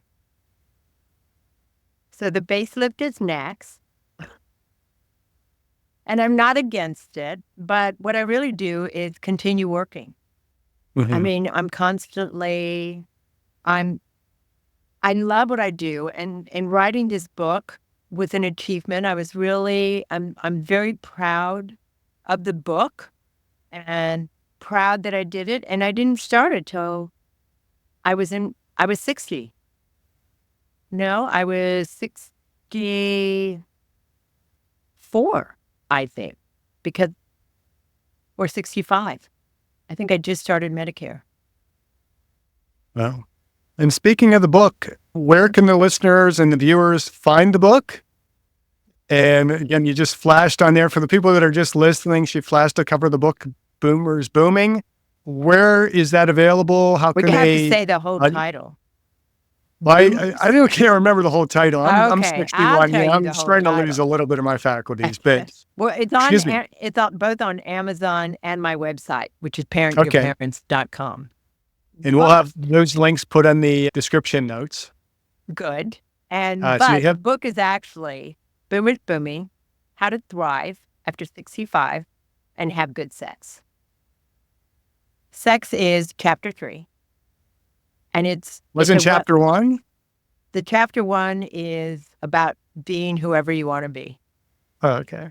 So that you can have good sex. So you can, well, and sex is exercise. That's, we forget that, right?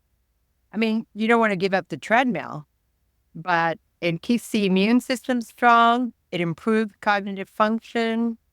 Women, it helps our bladder. It lowers the odds of prostate cancer. There's a lot of good things about sex, other than sex itself. There we go. And so do you have social media as well, or? I have Facebook and LinkedIn. I was on Instagram. So after $77,000 in legal fees, I don't use Instagram anymore. I don't use Instagram either, but. Yeah. Well, here's what's amazing. They only recovered $7,500 because they had no damages. Wow. But it cost me $77,000 to defend the case and my time. Yeah, that was also 2022. Assuming you don't use TikTok. Heaven forbid it be spread out. Just hit me. Yeah.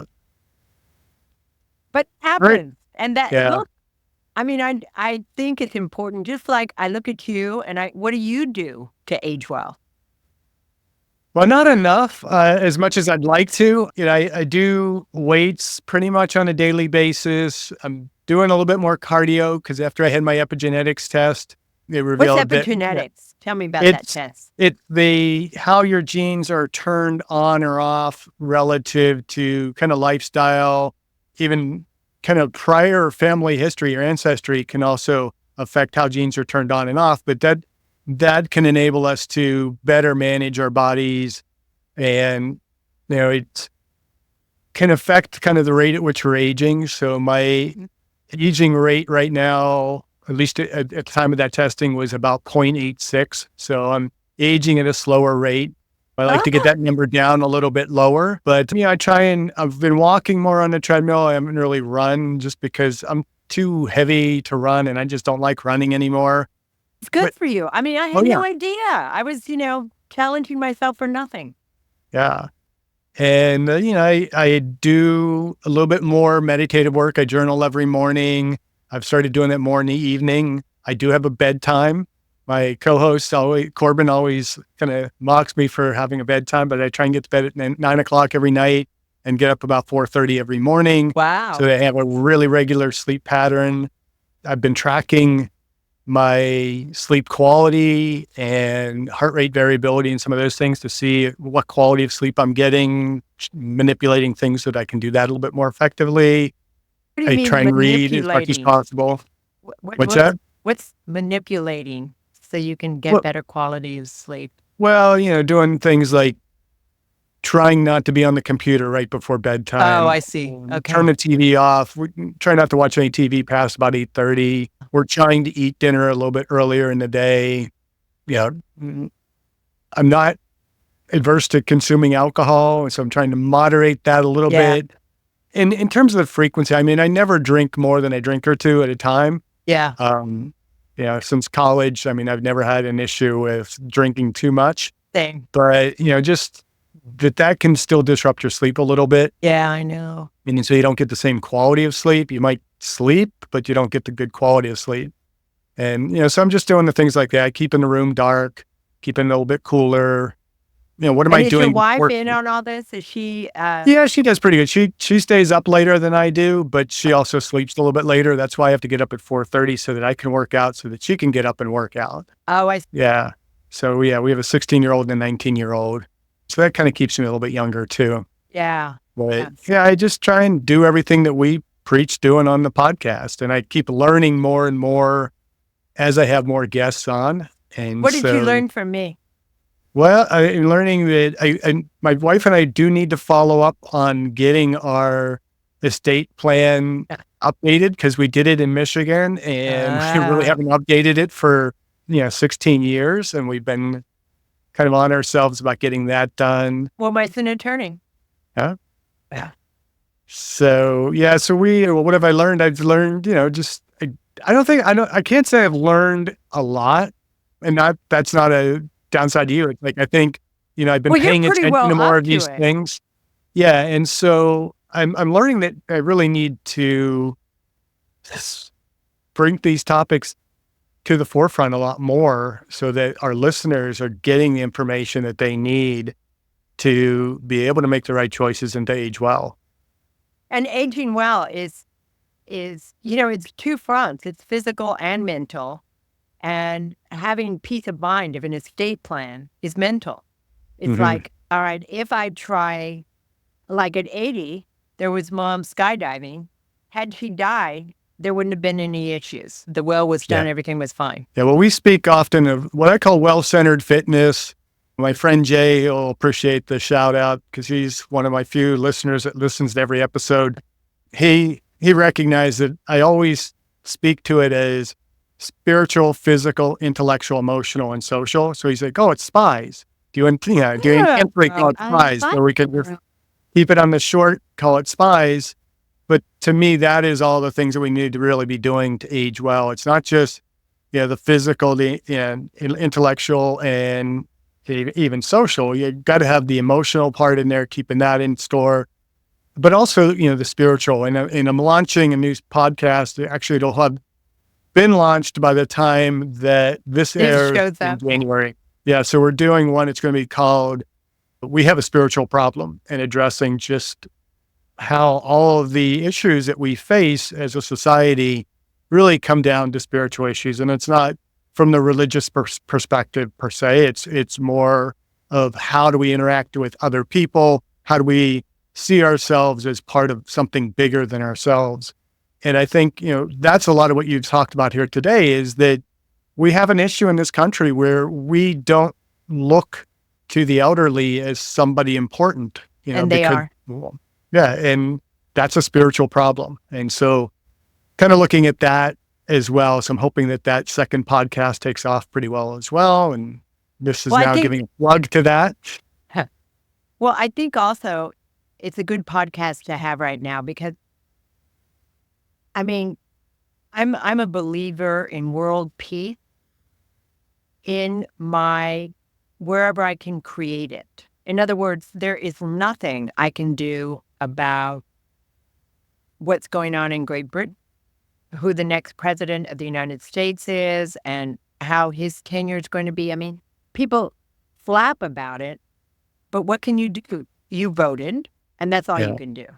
But I can create world peace by not complaining when I'm in the office and Tom shouts out, "Can you please come? Where are my glasses? I can't find my glasses. Where's my phone? I can't find my phone." He can never find any of those things, and or as the person who taught me this lesson said, I come home, it's been a horrible day at the office. He's a rabbi. It was a horrible day at the office. We had all these issues and there's 4 kids at home. The wife's in bed. The dishes are everywhere in the kitchen. So I did the dishes and put them away. And that's world peace because the next day, my wife's going to be grateful that I did the dishes. Yeah. And it's such a little thing, but it's like remember when Biafra, all these places were starving and all these singers would get together and have a world peace song. And then all the money went to whatever we were singing about at the time, which I thought was a wonderful thing to do. But on the other, and as a consequence, they talked about just light one little candle. And I'm a big believer in that. I mean, people stop me when I'm walking and ask me for legal advice because they know. I write articles locally, so everybody knows, I do it for clients, of course. And what do I want to say? You should call me and pay for it, but I don't. No, let me help you. Interrupt my walk, Don't worry about me.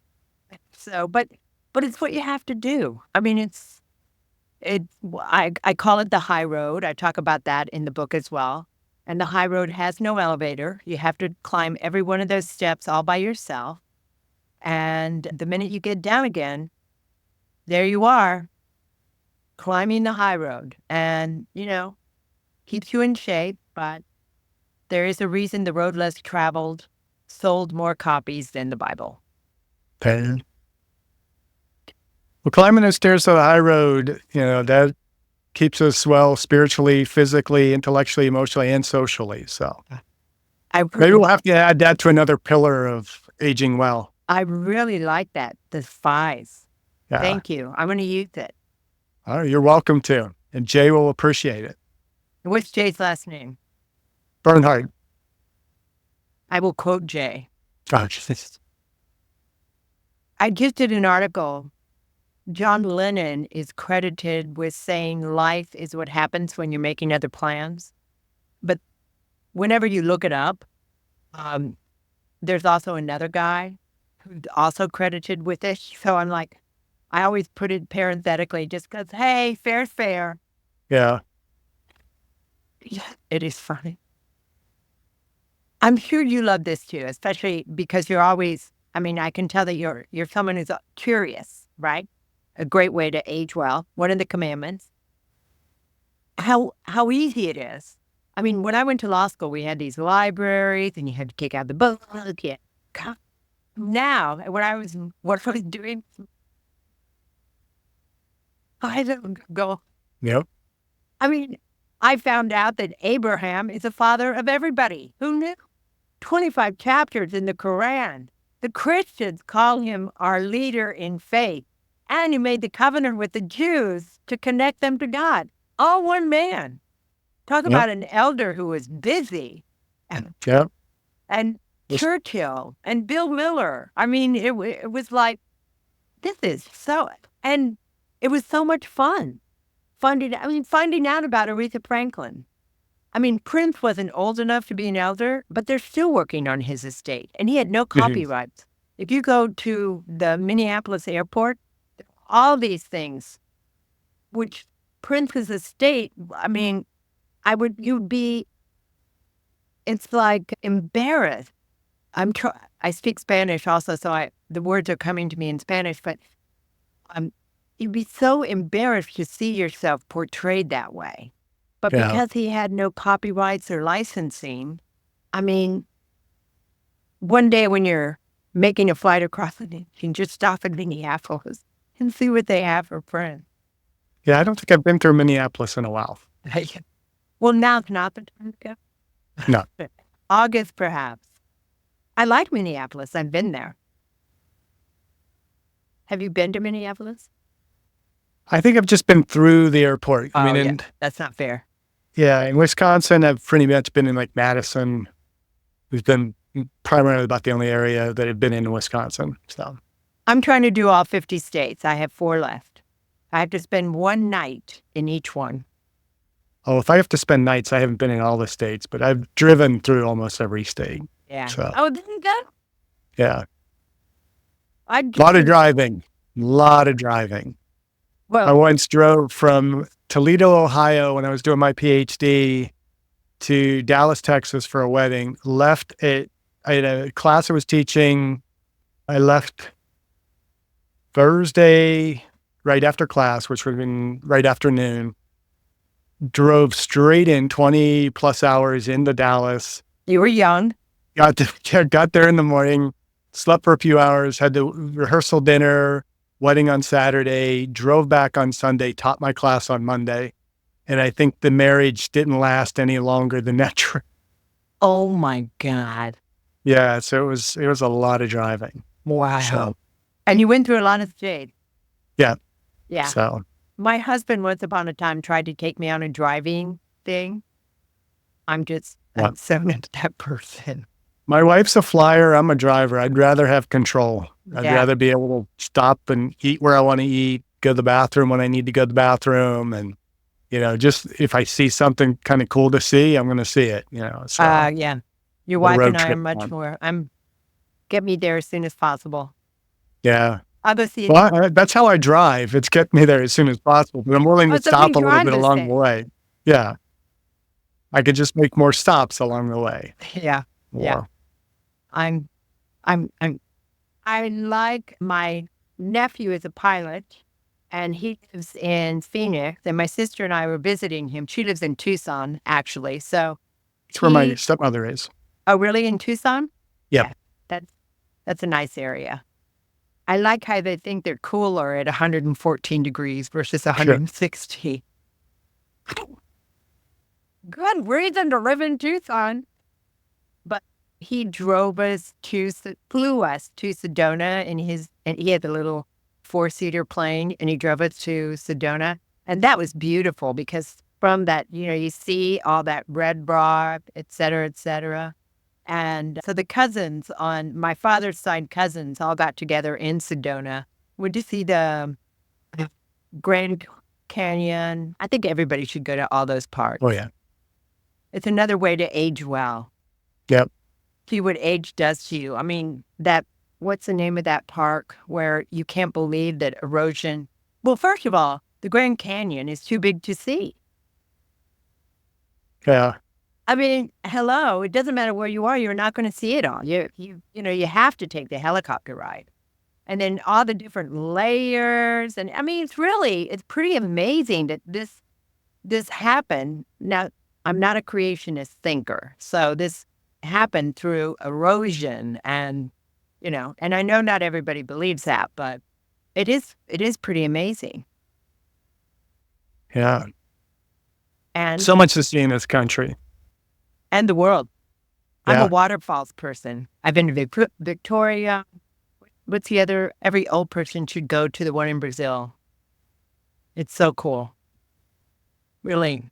But I'll enough. have We're to not get talking there. about aging well. We're talking about traveling. Yeah. Well, Francis, before we wrap up, how do you see the future of aging evolving, and what role do you hope your work plays in shaping that vision?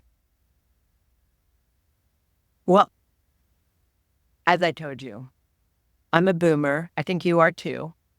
I'm right on the end. Yeah. And I think because we are the sex, drugs, and rock and roll group, it's up to us to require any institution to make sure that we age well. And I think, believe it or not, certainly in Miami, I see a little bit of change in the culture. And by that, I mean medicine attacking geriatrics or gerontology because everybody is old. I mean, the Gen Z just took over the boomers in population. So we had, between boomers and Gen Z, we had two generations. We had X and millennial. So everybody's older. And I think medicine is really taking a look at it. I think, as I told you earlier, I think Dr. Agronin with attacking the dementia as individualized and having a wellness center versus a dementia center. You know what I'm saying? That type of thinking at the same place. This area is called Miami Jewish Health here in the Miami area. The chief medical officer for the rehab, Sean Corbett, is also integrating rehab as with dementia because often the same thing is happening at the same time. And the fact that finally somebody's paying attention to it. And now Miami Jewish is also, they're on this 40-acre campus. So they're also changing. And look, I'm on the steering committee for Dr. Agronin because of my work here in Miami. But I'm excited about it because people at a minimum are talking about it. You know, we used to talk about dementia like this. Oh, they have dementia. Now we're not. We're talking about like they have dementia. Now, what can we do? And there comes a point, and this is one area where I think aging well really needs to focus, is at this age, at 70, being of sound mind and body, I can say that the day I don't recognize my stepdaughter or the day I don't recognize my dog or whatever, I want my life to end. I'm done. I don't want to sit like one of my clients is in a fetal position in a nursing home doing nothing but sleeping, and it costs her $12,000 a month. I don't want that. We have to stop that. And I know it's a difficult decision. You know, in Oregon, of course, you can kill yourself, but only if you're of sound mind and body. You can't say now if I have dementia or Alzheimer's and two doctors have said my life is going to get no better and I'm not going to remember, I want myself killed. Do you remember the movie Soylent Green? With Charles? I don't know if I've ever seen it, but I know of the movie. Yeah. Yeah. Okay. It reminds me a little of that, but except they don't have to make us into food. They're just a little charcoal. Will be fine. Yeah. But I mean, I think we really have to look at that head on. I mean, I see Margaret, another client that's in nursing home. Now, I go see her once a month, but honestly, I can't charge her anymore because she doesn't have any money. You know what I'm saying? I'm just doing it because it's what you should do. I go see everybody at the same time, and Margaret is there as well. And so it's not right to just watch someone wither away, which is what I'm doing with Margaret. She went in at 160 pounds. Now she's 120. And, they try and give her insurance. And I'm like, why? Why? And even Dr. Agronin, I have said to him, all these dementia medications that they're working on. So to slow down the process. Well, I don't want to slow down the process. It's horrible. Yeah. I mean, I watched a man who was the CEO of his company, a company he built,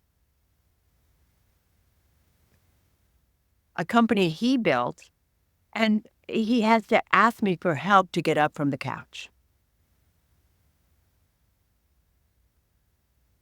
He can still remember me. That's the bad news.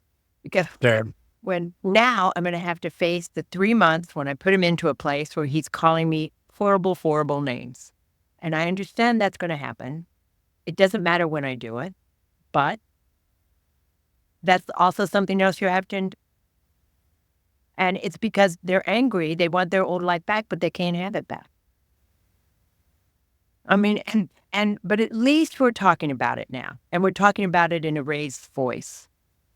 So what do you think they're doing in Oregon? I know you sound as though you're very into it, but I don't think they're doing enough. And we just passed a change in the Constitution that basically states that everybody has the right to universal health care without an adequate definition of what that really means and certainly how we're going to pay for it. Yeah, unfunded. And, so, I'm hoping that, just through what I can do as a college professor, educating many of my students to advocate for, themselves, for their parents, for their grandparents, and try and make changes in healthcare so that we can afford to care for the people that need the care in the end, and that we're avoiding as much of this decline in quality of life as we can, just through healthy living and creating environments that people are actually going to be able to live well. Right. Well, it's funny you'd say that. I'm going to go back to sex one more time, because in the sex chapter, I also talk about that there is this one little itsy bitsy warning I have to give you about sex, and that's that you have to be in shape. Because if you're not, it's a much bigger problem. So, and I discuss how if there's someone you want to have sex with, why don't you try walking with them? Then you get to know each other. Friends are created through that time together. I mean, I'm always, and it doesn't matter whether you're 50, 67, whether you're 20. Of course, I can't stay up all night, so it matters to me if they're 20. But nevertheless, if you're 50, 60, 70, or 80, or thought you couldn't do it anymore, or whatever, I mean, why not try it? It's another part of moving forward. I mean, it really is. And it makes you, if you're not fit, you're going to be in big trouble.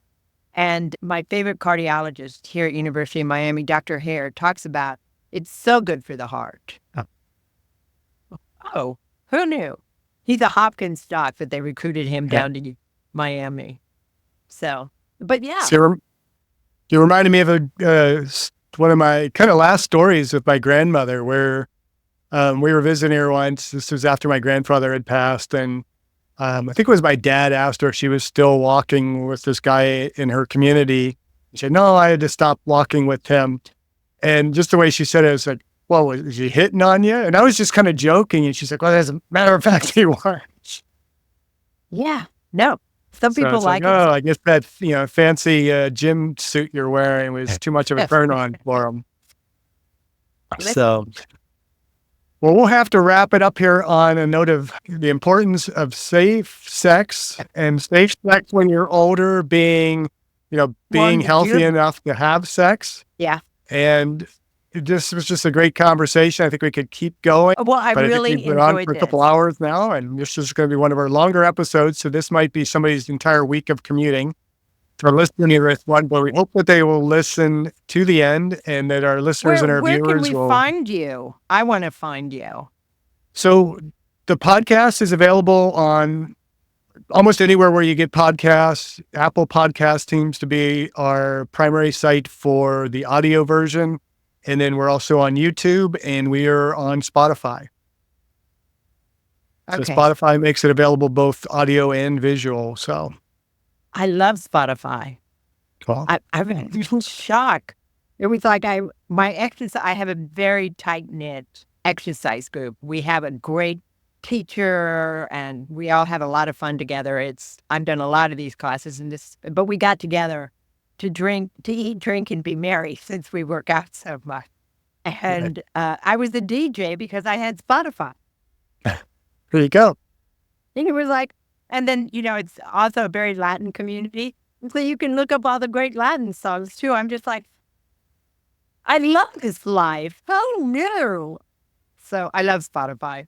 I didn't know. We don't. I didn't know I could see that they had visual as well. Although That's relatively new. That's something that just in the last few months, I think that they started kind of addressing Spotify for podcasters, and they've opened it up where you can have a video. You can upload a video, and then they will just play the audio if somebody wants to listen to the audio, or they'll play the video. You can actually watch the video. And I'm not sure what of the population actually watch podcasts. Yeah. And what it seems like us older population tend to just listen to them. Yeah. The younger are starting to watch them a lot more. So well, you should have told me. yeah. Oh, wow. I would have worn something totally different. Oh, you look fine for this. So I know, but there weren't enough. I didn't do enough screaming and yelling. Oh, I'm sure you did enough. Well, thank you so much for having me on. And Well, it was my pleasure, and just keep doing what you're doing to advocate and to educate and keep aging well. Thank you for listening. I hope you benefited from today's podcast. And until next time, keep aging well.